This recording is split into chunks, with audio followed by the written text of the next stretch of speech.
Welcome to the Open University's Open Up Your Learning podcast series. In this series, we talk to experts around the university to shine a light on different ways the OU can help organisations widen access to learning and deliver flexible education that is shaped around both the employer and the learner.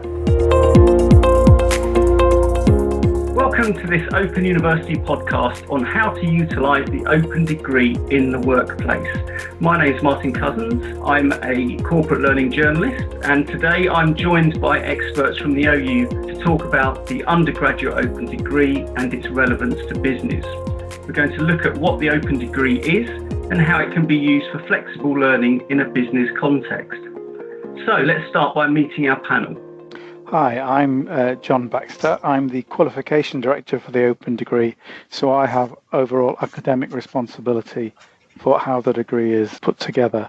Hi, I'm Helen Cook. I'm the Qualification Manager for the Open Degree, and I work very closely with John to manage and support the undergraduate Open Degree at the Open University. And hello, I'm Simon Tyndall. I work in our Business Development Unit, and I have a focus on driving new business propositions and equally looking particularly with a focus on skills and the requirements of commercial companies. Great. Thanks, Helen, John and Simon for joining us today.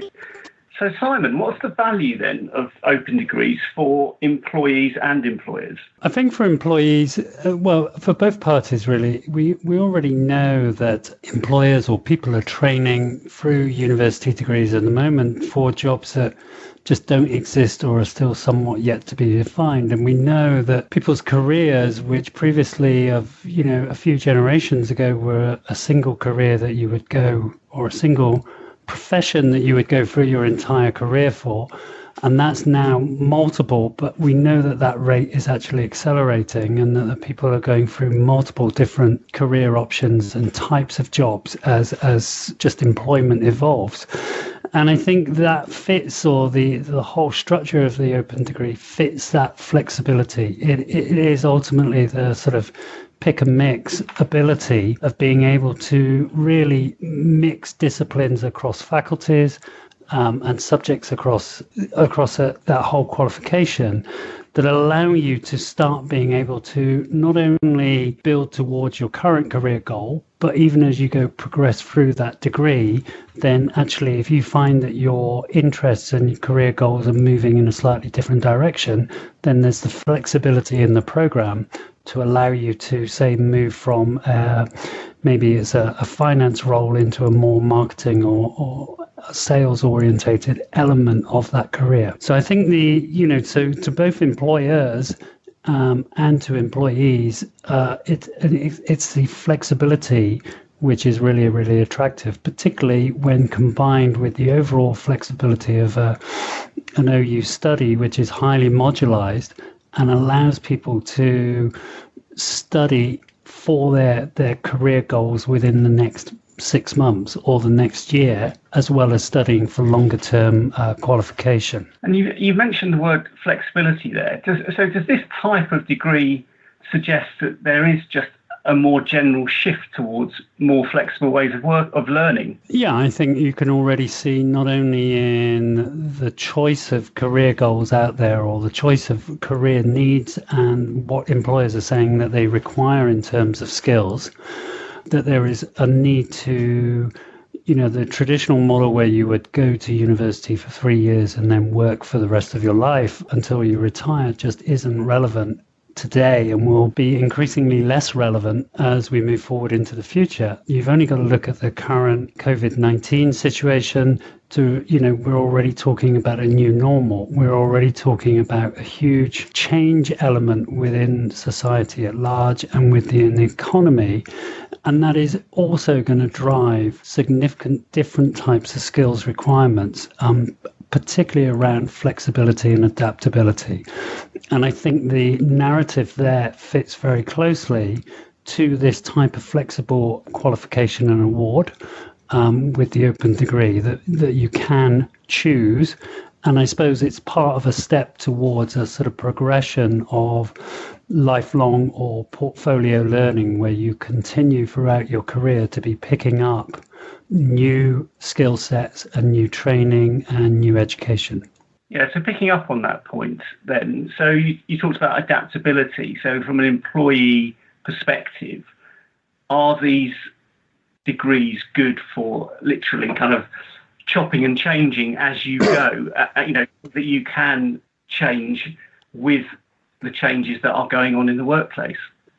Yes, I think that's one element. I think it's also the fact that employees are recognizing that to address, real world problems are not always single discipline. And so you don't always want your employees to have a single discipline education. You ultimately want them to carry a variety of different skills and knowledge, and to engage the different personalities on solving complex business or technical issues.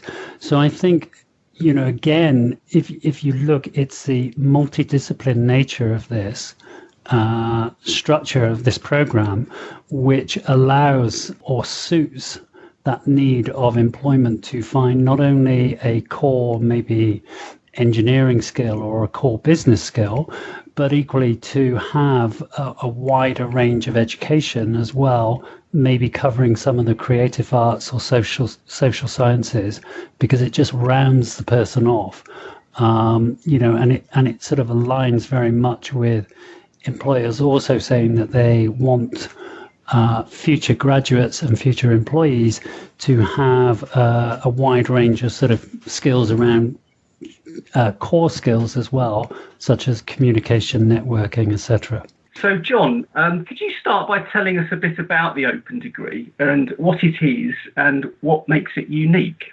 Well, I guess it's unique in that it's open. It's open in the sense that students don't have to have any qualifications before they start, but they can combine different disciplines of study in any way they want to, with very few restrictions. In fact, virtually the only restriction is that they have to study 120 points of the equivalent of first year study, 120 points the equivalent of level 2 second year study, and 120 points of level 3 study. So roughly speaking, they study a third at each level, but that's the only real restriction. We do encourage students to study things in sensible orders and have one subject follow another, one module follow another, but really the freedom is there for the student to combine things in any way they want to.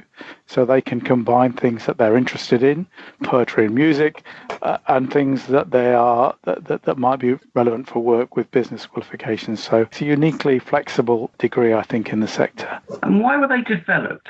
The concept of an open degree starts way back when the university was first created in 1969, and the founders of the university felt that students should have access to a broader type of education than that was provided by a usual degree, and also one that was interdisciplinary and that allowed students to study different subjects. So 51 years on, and the open degree is as relevant today as it was in the 1970s, despite the introduction of named degrees.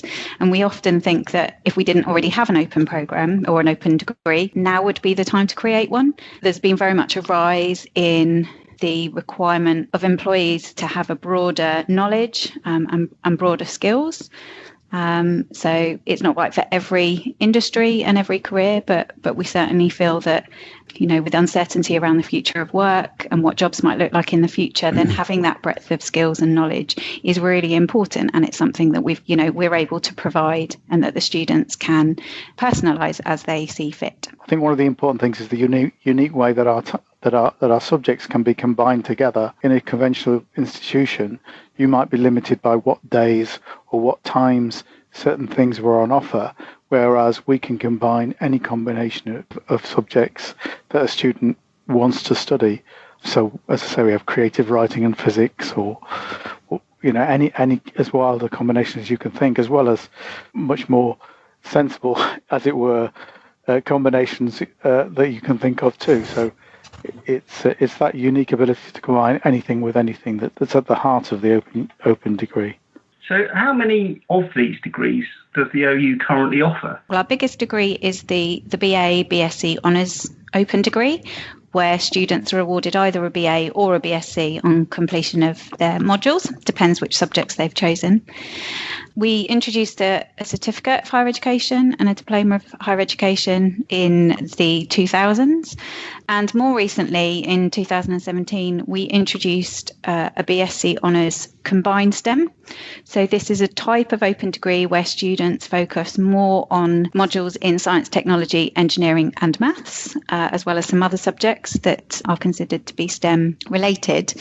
And so it gives students an opportunity to graduate with a slightly more STEM-focused degree title than an open degree. On top of that, in 2018, we also introduced a postgraduate version of the open degree, known as our MA or MSc Open, which again offers students the ability to personalise and to tailor-make a qualification of postgraduate modules to suit either their professional or their personal interests. So a broad range of degrees, pretty much to suit any interest by the sounds of it. And within it, you can put in a real mix of topic areas. So how many people are currently studying these types of degrees? So we currently have around 25,000 students currently linked to our open degree, and around 7,500 students are actively studying a module at the moment. So we know that a lot of Open University students take breaks for various reasons, but we've currently got about 7,500 students actively studying on a module, and that's still the OU's largest degree. In terms of our combined STEM degree, we've got over 1,000 students currently studying on that qualification. And for our postgraduate version, we've got just over 200 students actively studying a module towards that qualification. So for a relatively new qualification, that's still quite a big cohort of students. So, John, what type of person typically takes an open degree, and why do they do that? Well, that's the most difficult question in the world to answer. We've got thousands and thousands of students, and they are all unique. They combine subjects in different ways. They have different family demands. They're as different as chalk and cheese sometimes. On the open degree, in terms of our student population as a whole, we tend to recruit more students with disabilities, more students who've brought in study from other universities, sometimes students that don't have as high an entry qualification, people with non-traditional educational backgrounds, because those sort of people often, when they start studying, either they may not know what subject they want to study because they don't know academic subjects well enough, or, as I say, if we have a large number of students that bring credit from other institutions that may have started studies somewhere else, not finished them, or they may have studied a certificate or a diploma elsewhere. We have credit transfer, which allows them to bring in points from other institutions. I guess the typical open degree student is someone that doesn't want to study a named subject, but wants to combine modules in a different way. Sometimes, I suppose I keep saying, but sometimes it may be very different modules, or sometimes they may want to study, say, a physics degree, but just for their own interests, they want to divert from that degree just for one module to study something else, creative writing, or a business module that they might find useful for their day job. So we do get everything from someone that's studying something that's virtually the same as a named degree, so they're studying nearly all physics and just a little bit different, or someone that's studying, two subjects, French and business studies, and their degree is half and half. It can be any combination. So when you ask what is a typical open degree student like, it's a very difficult question to answer. And if you asked me tomorrow, I'd probably say something completely different. Do you accept students who have prior higher education study as well? Does that count towards this type of degree? One of the advantages of this type of degree is that it maximizes the amount of credit they can bring in. We have very well-organized, well-defined structures and ways of giving student credit for the work they've done elsewhere. And because the open degree is open as to what they've studied, in a sense, if they've studied 180 CATS points of study somewhere else, CATS points is the traditional way of measuring how much higher education people have done. if they've studied 180 CATS points elsewhere, they'll get 180 CATS points towards the open degree as long as it's within the certain time frame. So the open degree allows students to maximize the studies they bring in from somewhere else, which is very attractive, obviously, to students that want to get a degree quickly. So, John, are they particularly well suited to people who are already in work?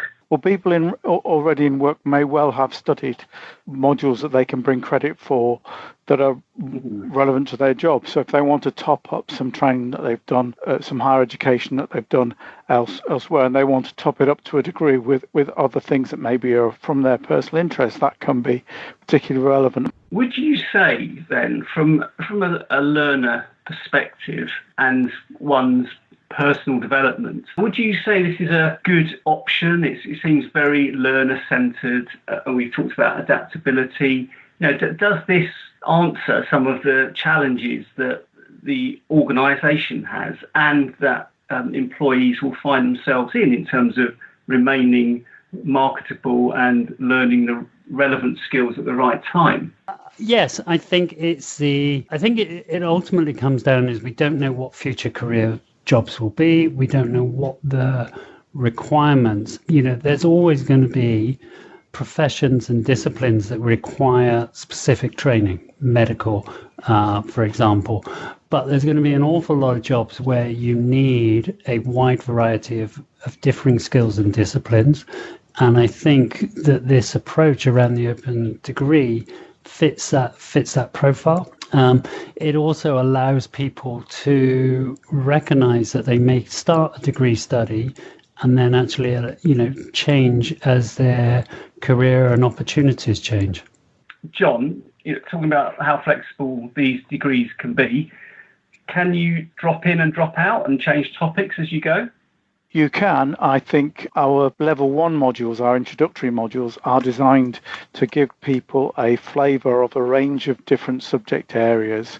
And quite often people enrol on an open degree.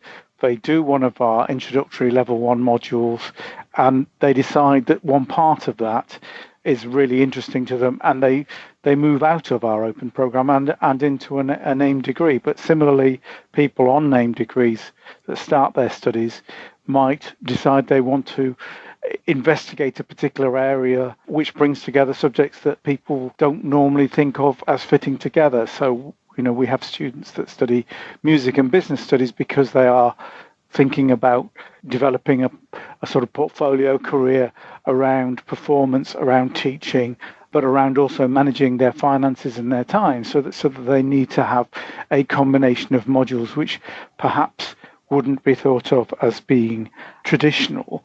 The only restrictions are that they have to have 120 credit points at level 1 study, 120 points at level 2, and 120 points at level 3. And beyond that, we often advise students about how to progress from one module to another, and we may well be advising students not to study certain higher level modules if they haven't studied the lower ones, but we always find exceptions. The one student that's done a huge amount of work on their own, studying a particular subject that prepares them in a way that we aren't aware of. And that does bring me to, sometimes there's a perception that students doing these general degrees are going for an easy route, and we like to think of them as brave learners, because actually bringing together different subjects can actually be quite challenging. And sometimes these students are the ones that are, asking the difficult questions, that are bringing together expertise from outside the subject area that really can challenge the academics involved. And that's quite an exciting and inspiring thing. And if you look at the world today, those are the questions that are challenging humanity. Who would have thought that 6 months ago that we would be wanting politicians that understand what a bell-shaped curve is and what it means? It's in the current health crisis, the subtleties of that bell-shaped curve are incredibly important. And it's not just about, being a clever statistician or understanding maths. It's about people's lives. It's about policy decisions. It's about when people get to go to the park again. And all that comes from, or can come from, an understanding of what that graph, what that bell-shaped curve curve means and what it doesn't mean. And, unfortunately, there are people in the world that are misinterpreting that bell-shaped curve and coming up with some pretty weird and wonderful ideas. But I digress. I mean, that's perhaps for another time, a different podcast. So, Helen, could you explain how a student would actually be awarded a BA or a Bachelor of Science degree? Sure. So the student chooses their modules, obviously in the order that they're expected to study. And when they get to completing 360 credits, which is the requirement of the degree, a calculation is done based on the credit that they've studied in either the arts or sciences, and they'll be offered the award that's most appropriate to those modules studied. So if they've done predominantly arts modules, they'll be offered a Bachelor of the Arts, and if they've done primarily science modules, they'll be offered a Bachelor of Science. If they've done exactly the same amount in both arts and sciences, then often students will get to choose whether they want to accept either an arts or sciences degree. That's quite rare. We find that most students do focus on either an arts or sciences approach. But yeah, it's all done kind of retrospectively after the student has completed their modules. Well, just a couple more questions. I mean, I just would like to ask about what this approach, what the impact this approach has on careers in general. Simon, what's your thoughts on that? Well, we know that it's already a successful program, and it's been running for a number of years, and we currently have 25,000 people studying it, which in the scale of the OU is probably around 15 to 20% of our students. In the scale of a normal university is equivalent to a full university. I think we can tell from that. It's also that I think a lot of our students tend to go into the world of work and then come back out to study either on a part or full-time basis. And generally then you would imagine the motivation to go and gain additional education or gain a degree whilst you're mid-career and you're balancing that with work and family shows that you're pretty focused on doing that, and see that an open qualification would actually drive significant career improvement for you. I think employers increasingly value, for some of the points that we've already raised, it's around it's not an easy option. It's very much around the fact that you are combining interest with opportunity and looking at where you can build a qualification which is somewhat personalized and tailored and maybe very specific to either starting your own business and being multi-skilled across that sort of entrepreneurial area, or actually spotting a particular opportunity within your current industry or organization where you really want to focus on, a more generic sort of general management type role. And this open degree again fits that ideally. So just a final question then is just around where open degrees fit with the other approaches to learning that the OU provides, such as named degrees and apprenticeships. So, where does the open degree fit in all of that, Simon?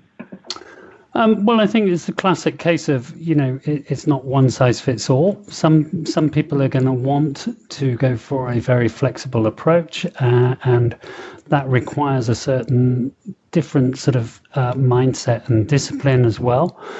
Some people are going to want to follow a profession which requires a more structured single discipline or joint discipline type qualification, like medicine, perhaps law, although even then you could see the inclusion of additional modules outside of law being applicable as well.